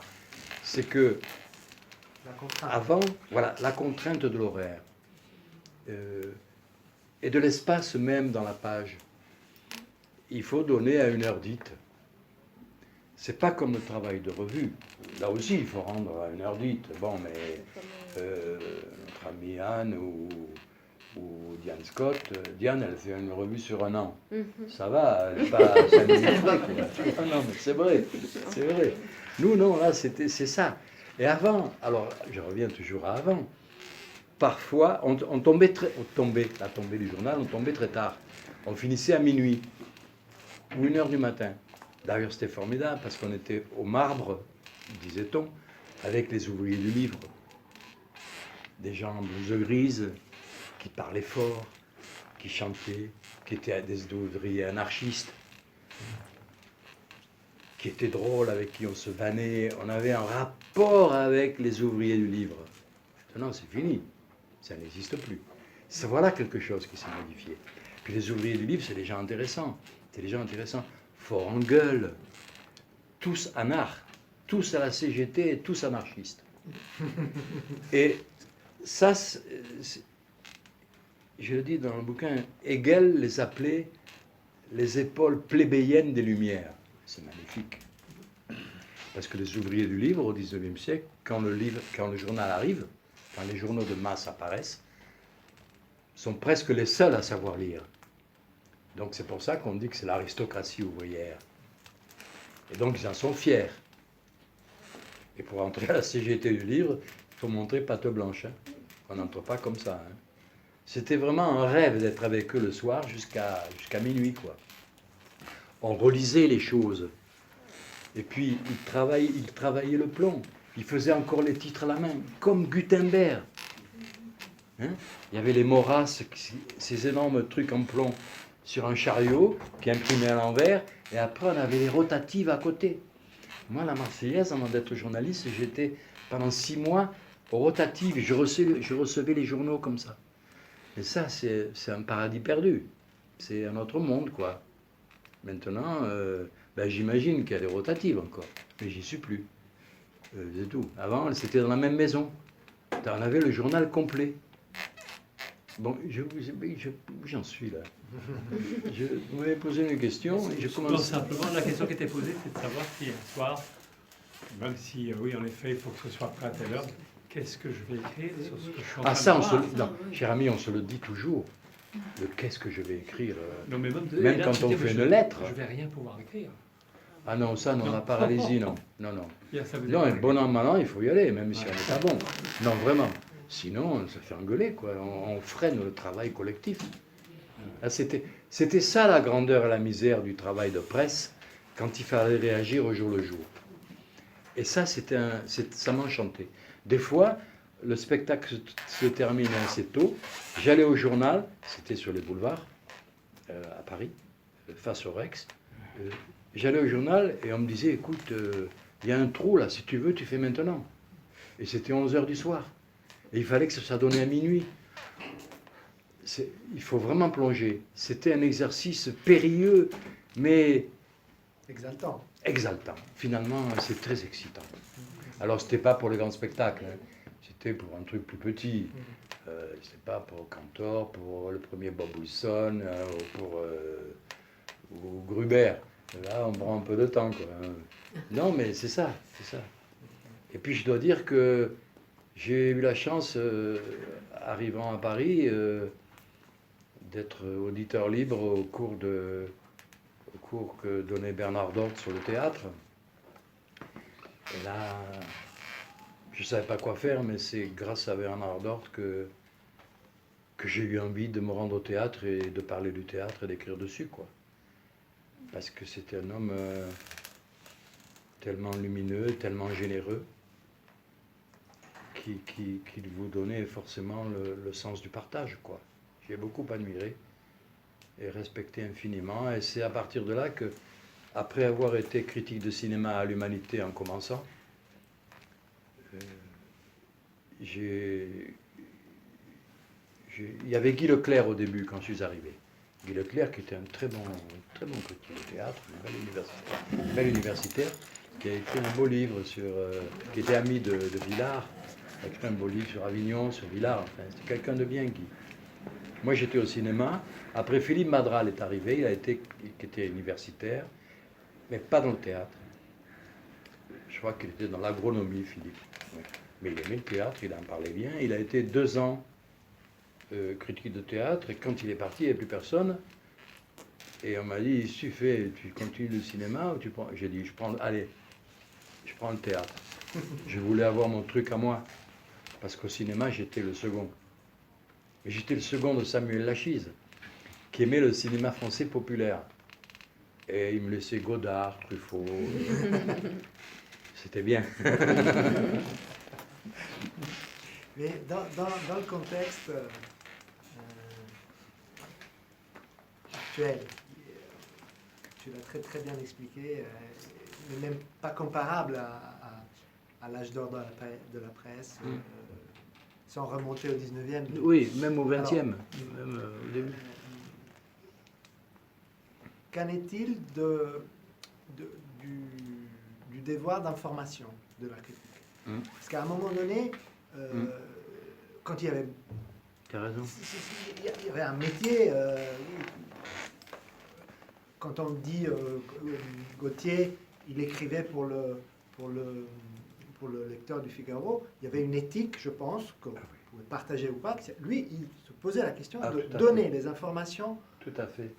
qui permettaient au spectateur, à son lecteur de dire j'y vais pas. Oui. Donc, un devoir d'information. Je suis d'accord. Dans ce changement très important de paysage, que reste-t-il de ce devoir-là d'information? Pour moi, il est capital. Moi, je suis journaliste en mode critique. Donc, je m'efforce chaque fois. Et on doit, dans chaque critique, donner de l'information. Il y a celle qui est fournie par les équipes de théâtre, mais puis chaque fois, il faut raconter la pièce, quoi. Il faut raconter l'avare. Il faut dire, l'avare, c'est l'histoire d'un type qui cache ses sous, enfin, même en 3 ou 4 lignes. Ah oui, on est journaliste. Et le travail du journaliste, c'est l'information. L'appréciation, le discernement, le point de vue critique, le parti pris, voire la prise à partie, c'est secondaire. La première vertu, c'est l'information. Elle doit y être. Dans quelles conditions ça s'est fait? Qui est l'auteur? Que raconte-t-il? Comment cela se passe-t-il? Comment cela est-il rendu par les artistes? Quel est le point de vue du metteur en scène? C'est terrible. Mais il faut, alors, je te dis, les 2600 signes, il faut que ce soit... C'est une pilule, c'est un comprimé. Mais il faut l'information. On est journaliste. On ne peut pas se situer tout de suite dans un espace critique, donneur de leçons, vu de haut, point de vue de Sirius. Pas du tout. On commence par dire machin a mis en scène telle chose à tel théâtre. Il s'agit de les costumes sont bien ou pas, de machin. Ah non, je t'assure, Marc, c'est primordial. Parfois, c'est primordial. Ça, si un critique... Parfois, on a affaire à des exercices stylistiques. Prix d'eau, oui. Où l'information est difficile à détecter. Mais... Eh bien, il ne faut pas. Si c'est comme ça, c'est raté, à mon avis. S'il n'y a pas le corpus nécessaire à la compréhension du lecteur, qu'il introduit dans ce qu'il va lire, c'est pas bon. Tu ne peux pas démarrer tout de suite sur du concept ou du jugement en porte-pièce, ou même raffiné si tu ne dis pas de quoi il s'agit. C'est oublié, non? Il me semble. Mais est-ce que ce n'est pas justement parce que le genre littéraire, ça a été une tentative au moins depuis longtemps, de devenir moi-même créateur bon, j'ai regardé un truc, et maintenant regardez comment je pédale. Oui, Est-ce qu'il n'y a pas il quelque faut chose comme ça? Oui, ça, on peut le faire avec élégance, parce qu'on peut être un très bon critique et il y a de très mauvais artistes. Et moi, je veux être un journaliste artiste. Je l'avoue. Alors, c'est dire, tiens, il se prend pour qui? Va-t'en, là-bas. Non, non, non, moi, voilà. Je veux être un journaliste artiste. Bon, mauvais, mais c'est comme ça que je conçois. Je ne me conçois pas comme un simple informateur et diffusion de nouvelles, même sur le théâtre. J'essaie, quand je dis c'est un art littéraire, oui, je pense que, voilà, c'est là-dessus que j'ai essayé d'intervenir, quoi. Et peut-être que je le dis avec beaucoup d'outrecuidance et que mes camarades le pensaient, je pense à Sandier ou Poirot, qui étaient des gens de classe, ils l'ont pas dit, mais ils l'ont fait. Et moi, je me dis, si c'est un peu de forfanterie, je me le dis. Voilà. Pardon. Est-ce que justement il y a ce premier niveau, que c'est vraiment l'information, que c'est capital? Donc c'est les deux à la fois. Oui, Il faut que ce soit tressé. oui, bien sûr, bien sûr. Mais je me demandais, est-ce qu'il y a, vous avez pas parfois peur de faire du hors-sujet, c'est-à-dire de pas rester au plus près du spectacle et de divaguer Non. Ah non, je n'ai pas l'espace pour divaguer là. Non, mais même, c'est une très bonne discipline. Hein. C'est un corset, c'est formidable. J'aime beaucoup ça. Je vois mes collègues qui ont beaucoup plus d'espace, parfois le double. Je ne leur dis pas, mais je trouve qu'ils délayent du coup. Tandis que moi, je racle jusqu'à l'os. Il n'y a pas un mot de plus. Et quand j'arrive à 2630 signes, je sais qu'il faut que j'en enlève 10 ou 20. Et là, je me paie une épithète, je concentre, je prends un substantif plutôt. Et là, c'est un vrai régal d'écrire. Parce que ben, tu n'as que ça. Eh ben, essaie de dire le maximum dans le minimum d'espace. Et là, c'est sportif. C'est vraiment le plaisir d'écrire, quoi. Parce que sinon, on peut tartiner, on peut... oui, mais c'est pas bien. Il faut pas... je sais que vous avez travaillé beaucoup sur les autos. Les autos, c'est un miracle. On le lit encore, les autos. Les gens dont ils parlent, on les a oubliés, les gens dont ils parlent. Mais ce qui est beau, c'est quand ils... Mais oui, des autos, ils ne parlent pas de théâtre, ils parlent de ses chiens, de ses chats.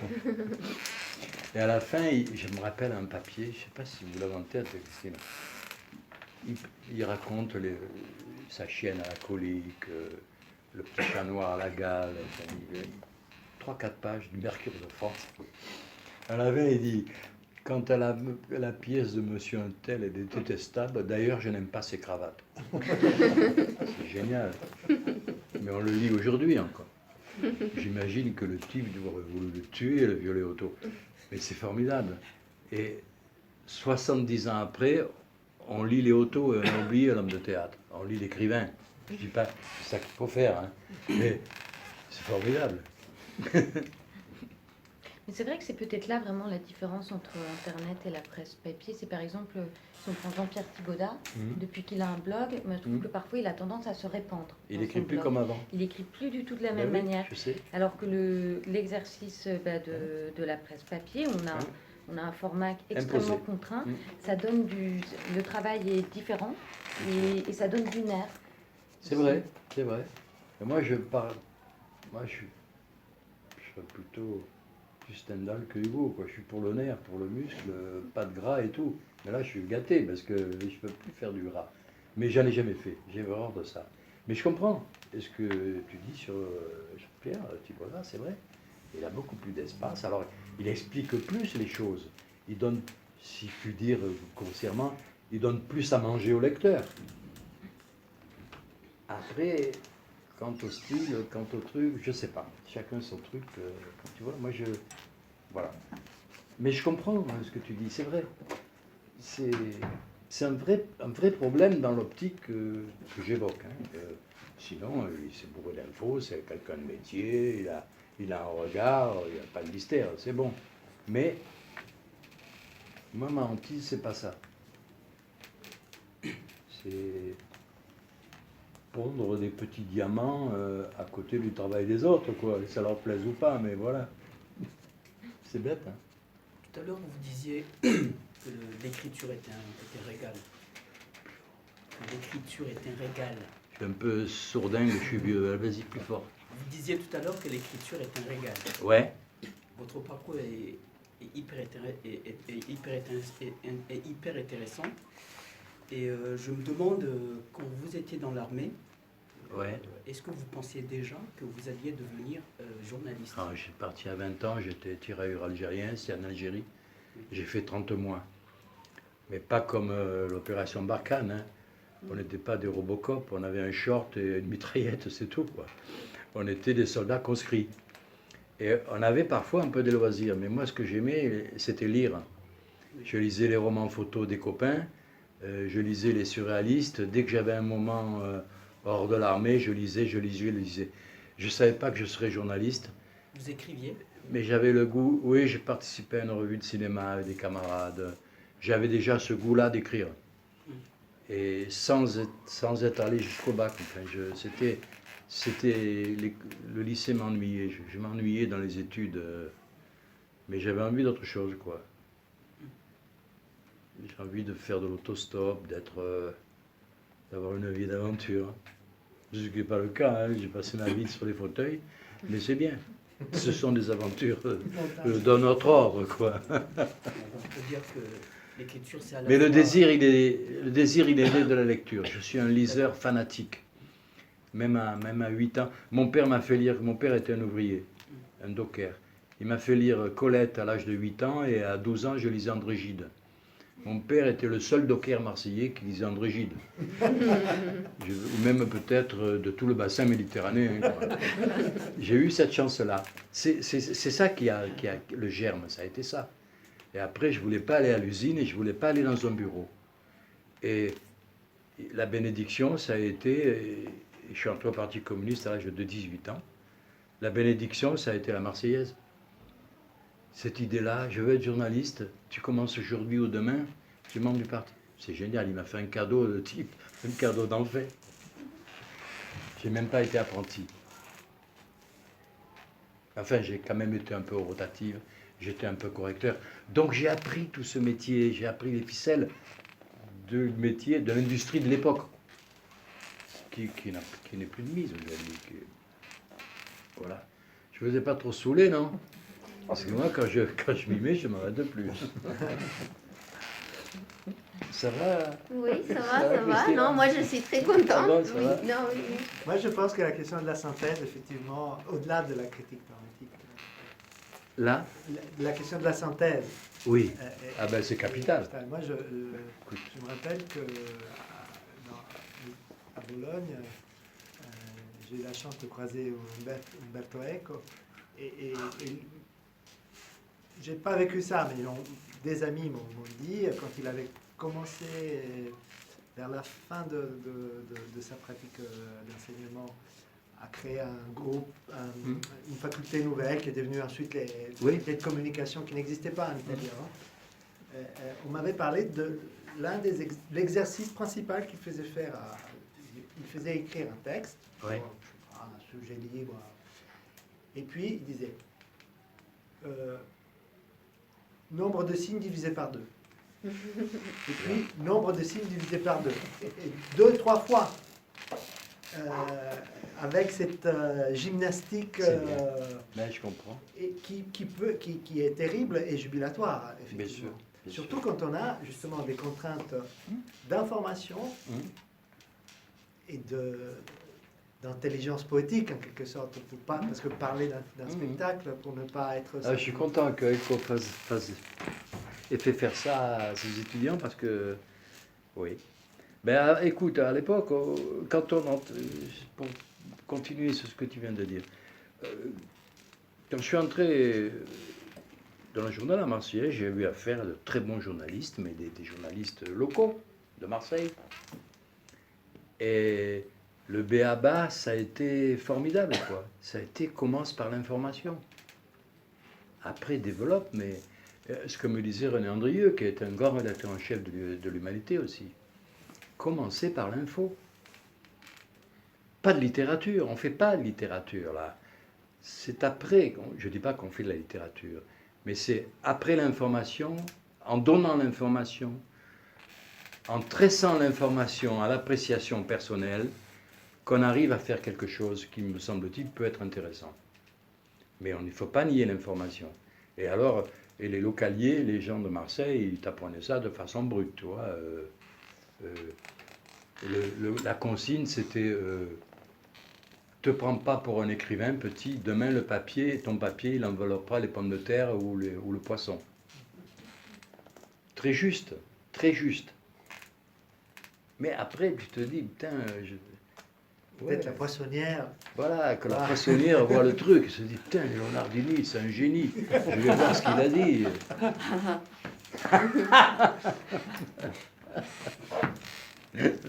Non, l'information, c'est capital.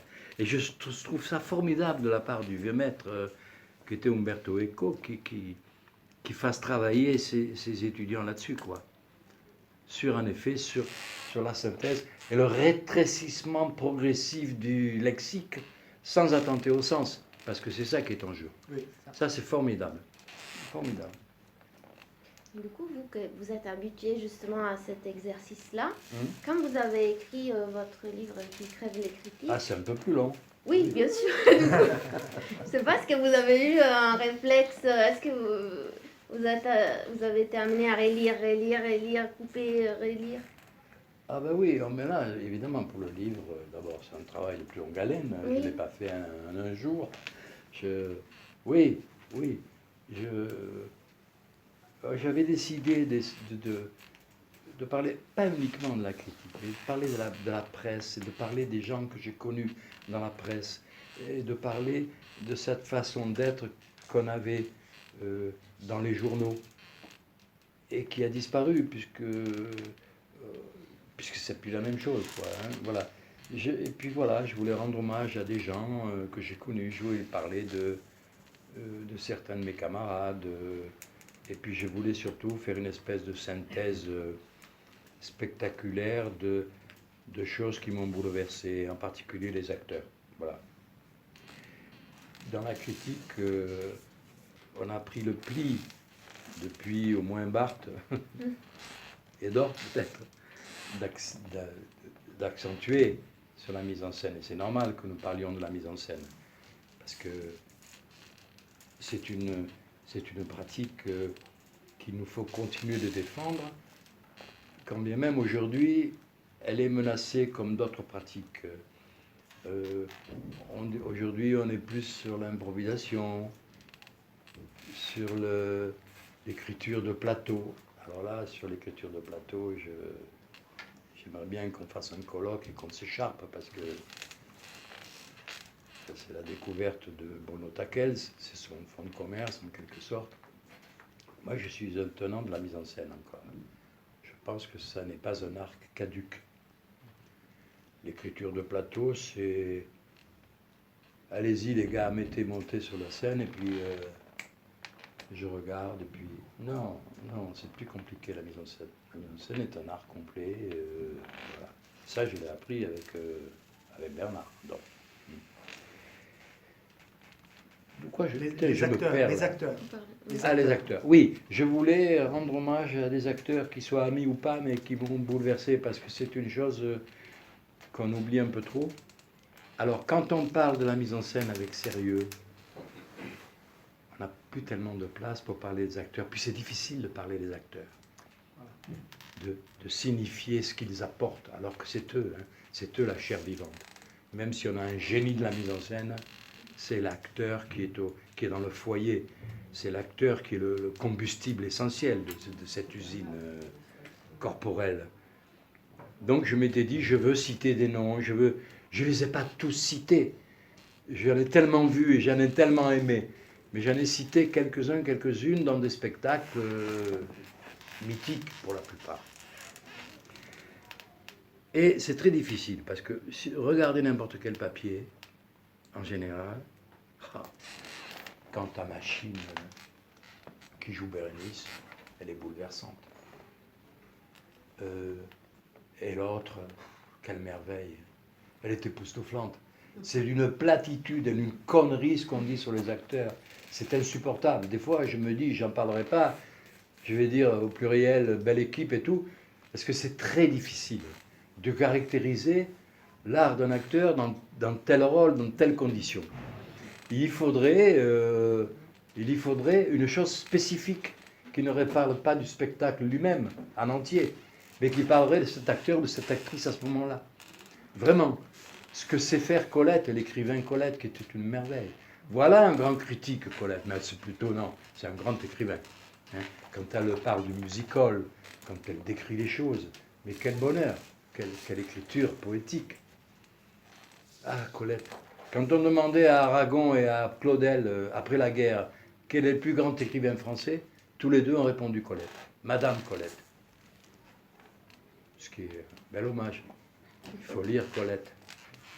Il faut... Mais Jeunes gens, jeunes filles, lisez Colette, du début à la fin. Et pas que Claudine. Lisez sur le music-hall. Là, on le sent, on le respire, le théâtre. On respire la scène, la sueur, le phare. J'ai une admiration pour Colette. Je l'ai vue une fois à sa fenêtre au Palais Royal. Elle habitait là-bas, une vieille dame et tout. Bon, enfin voilà. je sais qu'il est déjà tard, mais la question justement est trop importante. Mais ça m'intéresse énormément. Sur l'acteur, Comment écrire en tant que critique sur l'art de l'acteur. Et par rapport à ce que tu as dit à propos de Barthes, qui est très juste, moi je suis persuadé d'ailleurs que Barthes il y a eu un effet Brecht très négatif sur lui, à part tous les autres très positifs sur son écriture, etc., qui était celui de assécher son regard sur le travail de l'acteur. Je suis d'accord. Barthes avait prévu d'écrire un article dans Théâtre Populaire qui devait s'appeler « L'acteur Jean Vilar ». Il a écrit quelques textes et il n'est pas allé au bout. Sur Vilar, sur Maria Casares, d'une intelligence et d'une capacité à la fois descriptive et analytique du jeu de l'acteur. Alors, comment, je sais que c'est une question un peu folle, mais comment écrire, comment une critique dramatique rêvée peut rendre lisible au lecteur l'art de l'acteur? Ça dépend du type. Si c'est Carmelo Bene, c'est facile. Tu peux. Moi, je l'ai fait. J'ai parlé de Carmelo Bene et j'étais envoûté par ce type. Hein. Je te dis ça parce que tu connais. J'avais appelé ça un texte qui s'appelait L'Histrion scélérat. Et je trouve que c'est ça, Carmelo Bene. Mais lui, comme il se présente, bon, metteur en scène, organisateur des choses, mais c'est lui qui est en jeu chaque fois. Tu peux parler de lui spécifiquement comme acteur, auteur de tout. Mais quand c'est... Un acteur-interprète. Voilà, l'acteur-interprète. Valérie Dréville. Valérie Dréville, dirigée par Vassiliev. À ce nadir de la perfection, dans la torsion du corps, dans la souffrance simulée, dans la sensibilité à vif. Là, c'est un bon exercice, mais il ne faut plus que tu parles du spectacle. Il faut que tu fasses un portrait de l'actrice en acte ou de l'acteur. Tu ne peux plus parler d'un ensemble dans lequel l'acteur est une espèce d'adjuvant qui vient après, puisque tu as essayé d'expliquer ce qu'a voulu faire le metteur en scène et ce qu'a voulu dire l'auteur. C'est pour ça que c'est toujours pipé.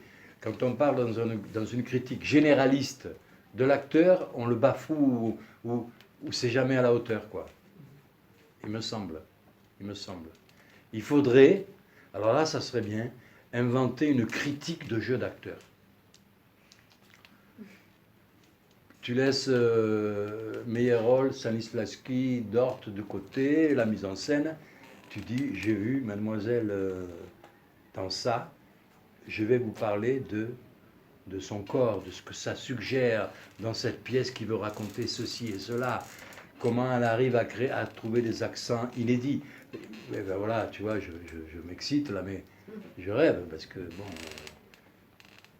Mais tu as raison, c'est capital. La question de l'acteur dans la critique, elle est primordiale et elle passe toujours sous le tapis. Elle vient en dernier ressort. Tu vois, ouais. Mais j'en suis conscient. Et quand tu l'écris, tu es conscient.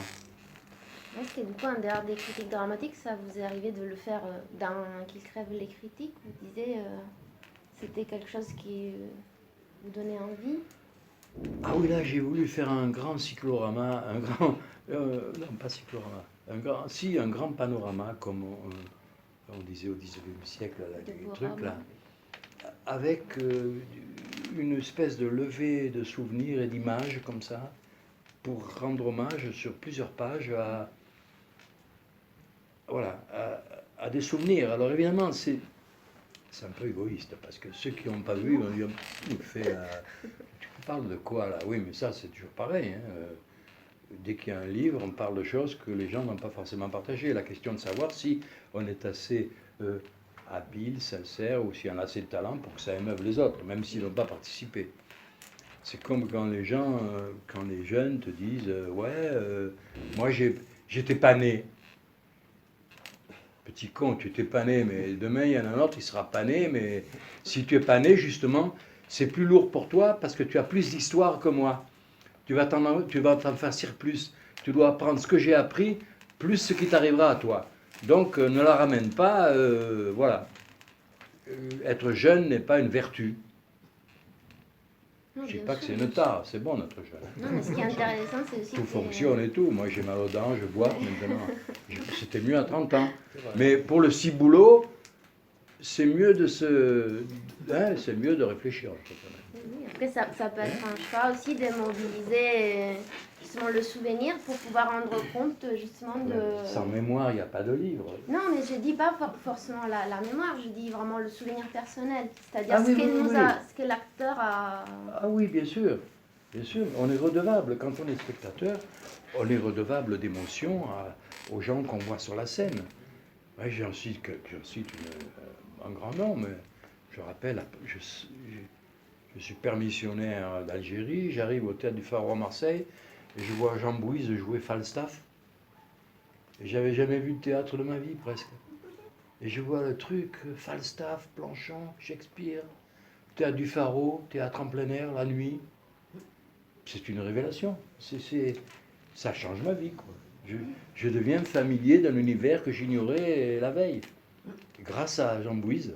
Et puis il y en a eu d'autres, enfin, voilà. C'était vraiment lui, pas le spectacle, non, ça c'était vraiment... Ah non, c'était Falstaff Bouise, quoi. Je découvrais et le personnage, et Jean Bouise, qui était une merveille, hein, un homme magnifique. Là, il faut le dire à Tommaso, il y a un étudiant qui travaille sur Planchon et qui est un fan rétrospectif. Qui travaille sur Planchon de... Vous avez quelqu'un qui travaille sur bien Planchon? sûr. Ah, c'est bien, tant mieux. Un autre italien.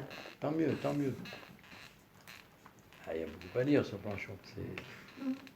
Ça a été un maître. Ça a été dur à la fin pour lui parce que ça n'a plus été le même. Très curieux. Très curieux.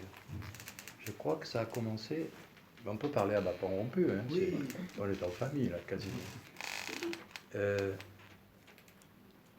Il était le successeur novateur de Villard. Il l'a été. Il était dans la lignée du théâtre public, hein, oui, du théâtre public, avec une acuité brechtienne.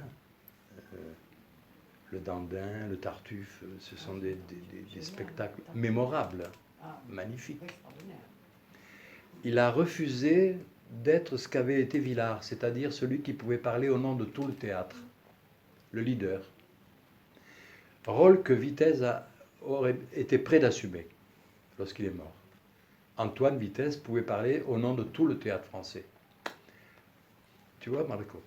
Planchon a refusé ce rôle-là, il s'est replié sur le TNP Villeurbanne, il a poursuivi sa carrière de metteur en scène, d'auteur et de cinéaste. L'obsession de Roger, c'était quand même d'arriver au cinéma. Et il a fait venir Chéreau, très, très intelligemment d'ailleurs, Chéreau puis Lavaudan, puisque c'était la jeune garde, enfin les nouveaux, et des nouveaux de grand talent. Et Chéreau étant là, il a pu se consacrer plus à l'écriture, Roger, à son écriture propre. La Remise est une belle pièce. Hein? Oui, oui. L'Infâme aussi. L'Infâme particulièrement. Les deux premières sont très belles. L'Infâme, c'est l'histoire du curé du Ruf. Enfin, tu vois, c'est le curé qui fait un enfant à une jeune femme et qui la tue, qui lui ouvre le ventre, qui bénit le bébé. Enfin, bon, voilà, un fait divers. C'est l'histoire réelle, c'est un fait divers authentique qui s'est passé dans le Nord. Très belle pièce de Planchon, qui était obsédé par la religion, qui a été élève des jésuites, enfin, qui travaillait beaucoup là-dessus. Et il a refusé de prendre cette place prépondérante de celui qui parle au nom de tous, et il a fait cavalier seul. C'est ça, à mon avis. Hein. Et je pense que ça a influé sur son art théâtral ensuite. Ça n'a plus été le même. Il faudra que Tommaso vous rencontre pour en parler. Ah oui, on va en parler avec Tommaso aussi. Bon, en tout cas, merci beaucoup. Et je pense que là, on n'a plus de temps. Eh bien, on s'en On va va. être passé. Je vous remercie hein, parce que j'ai pu me donner en spectacle, ce qui est rare pour un critique. C'est formidable. Merci à vous. Merci, monsieur. Merci.